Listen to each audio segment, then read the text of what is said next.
भाजपला 295 ते 315 जागा मिळण्याचा अंदाज वर्तवण्यात आलाय।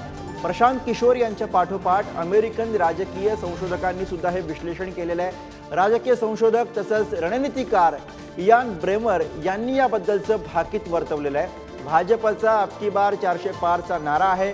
निवडणुकीमध्ये भाजपला 300 पेक्षा थोड्या जास्त जागा मिळतील असा अंदाज वर्तवण्यात आलाय। काही दिवसांपूर्वीच प्रशांत किशोर यांनी सुद्धा असंच भाकीत वर्तवलेलं होतं। आणि याच विषयी अधिक माहिती देतात प्रतिनिधी धनंजय दळवी आपल्या सोबत आहेत। धनंजय, हे नवं भाकीत, पण या नव्या भाकीतामध्ये सुद्धा भाजपला अधिक जागा मिळताना दिसत आहे।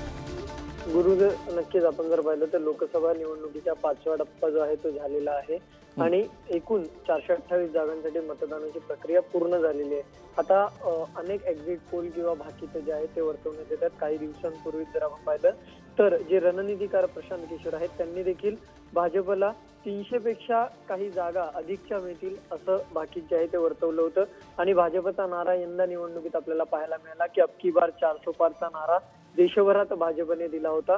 आणि आता जर आपण पाहिलं तर आंतरराष्ट्रीय जे रणनीतिकार आहेत इयान ब्रेमर त्यांनी देखील भाकीत वर्तवलेलं आहे। ते म्हणजे भाजपला यंदा 315 किंवा त्यापेक्षा कमी म्हणजे 295च्या जवळपास जागा ज्या आहेत त्या भाजपला यंदा मिळतील असं भाकीत त्यांनी वर्तवलेलं।